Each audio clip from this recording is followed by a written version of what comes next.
고서에 쓰인 금 단 한 글자였지만 그것은 수많은 신화와 두려움을 담고 있었습니다. 첫 기록은 수메르의 점토판에서 시작되었습니다. 하늘에서 온 존재들 아누나키가 금을 캐내기 위해 인간을 만들었다는 전설. 동양에서 금은 황제의 권위, 부처의 깨달음이었으며 서양에서는 마이다스의 탐욕, 연금술사의 영원한 꿈이었습니다. 시대와 국경을 넘어 금은 신뢰 그 자체였습니다. 금의 근원은 태양이며 우주가 가장 고요할 때 거대한 별의 종말에서 비로소 탄생했습니다. 만물의 에너지를 품은 태양처럼 금은 결코 변하지 않는 약속의 무게를 갖기에 금을 영원한 신뢰라 불렀습니다. 쉽게 만들어지지 않는 금은 너무나 귀한 나머지 누군가에겐 노동의 족쇄가 되어버렸습니다. 그러나 현대에 이르러 신뢰의 상징이던 황금은 불확실성의 그림자를 드리웁니다. 이 변하지 않는 물질에 가격이 급등한다는 것이 두렵습니다. 그것은 우리가 믿고 있는 모든 것, 돈과 권위, 심지어 미래의 약속마저 변할 수 있다는 불안함을 상징할까요? 테오가 답했습니다. 가격은 인간의 두려움이 매긴 그림자일 뿐, 금의 진정한 가치는 변하지 않는다. 금은 단지 귀금속이 아닙니다. 인류가 스스로에게 묻는 오래된 질문입니다. 진정한 신뢰란 무엇인가? 그 질문의 무게를 우리가 지금 짊어지고 있습니다. 금의 역사는 인류의 역사와 거의 같습니다. 인간이 처음 금을 발견한 건 지금으로부터 6천년 전 메소포타미아, 오늘날의 이라크 남부 수메르 지역이었습니다. 그 지역에는 흥미로운 전설이 하나 전해집니다. 하늘에서 내려온 존재들 아누나키가 인간을 창조해서 금을 캐게 했다는 이야기입니다. 당시 사람들은 금을 하늘의 금속, 즉 신의 물질로 여겼습니다. 태양빛을 닮은 그 황금색 때문이었죠. 그만큼 금을 신성하게 느꼈습니다. 인간이 만든 첫 번째 장신구, 첫 번째 제사도구, 그리고 첫 번째 화폐가 모두 금이었다는 사실이 그걸 증명합니다. 동서양을 통틀어 변하지 않은 금의 상징성은 놀랍기만 합니다. 이집트에서는 파라오의 관이 금으로 만들어졌고, 그리스에서는 태양신 아폴론, 인도에서는 부의 여신 락슈미, 중국에서는 금이 오행 중 하나로 자리 잡았습니다. 우리 조상들도 금을 덕과 부의 상징으로 보았죠. 왜 그랬을까요? 금은 녹슬지 않습니다. 불에도 타지 않고 공기 중에서도 변하지 않죠. 세상 모든 것이 변하더라도 금만은 영원히 그대로입니다. 그래서 사람들은 금 속에서 신뢰와 불변의 질서를 느꼈습니다.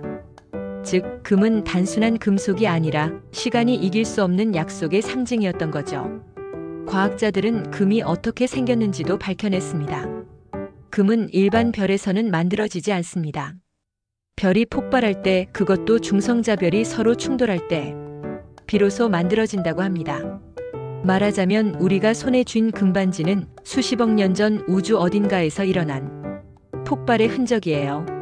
그렇다면 금은 정말 하늘에서 온 금속이 맞는 셈이죠. 고대인들이 금을 신의 선물로 여긴 이유가 과학적으로도 설명되는 순간입니다.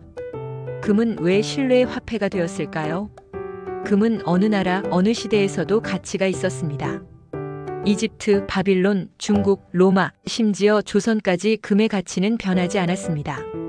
19세기에는 금이 아예 국가 신용의 근거가 됩니다. 이른바 근본 위제죠. 지폐는 금으로 바꿔줄 수 있다는 약속이 있었기 때문에 사람들은 돈을 믿었습니다. 신뢰의 단어가 금 위에 세워진 셈입니다. 금이 무너지면 신용도 무너지고 화폐 질서도 흔들립니다.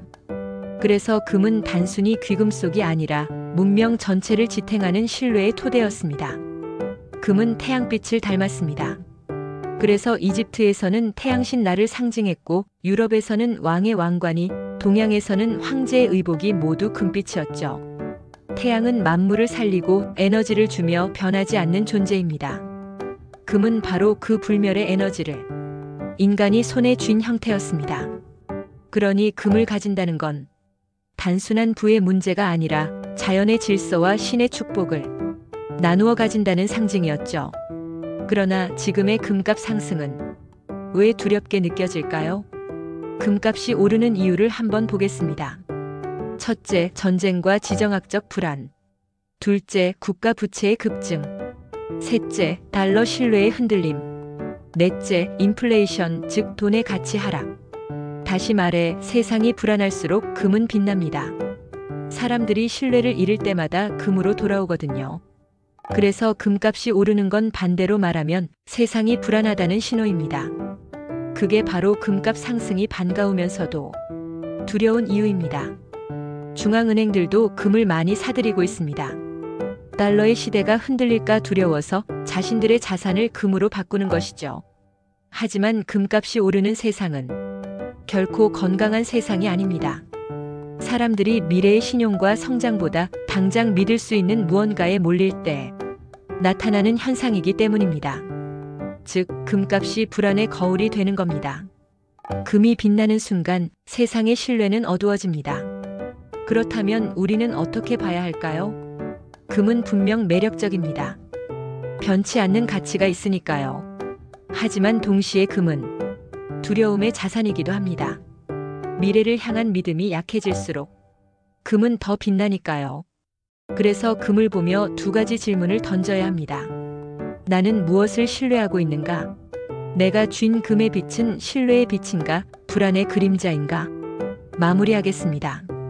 금은 인류의 역사에서 신의 금속, 신뢰의 금속, 두려움의 금속으로 계속 이름을 바꿔왔습니다. 금이 언제나 빛났던 이유는 그 속에 인간의 욕망과 불안, 그리고 믿음의 흔적이 함께 섞여 있었기 때문입니다.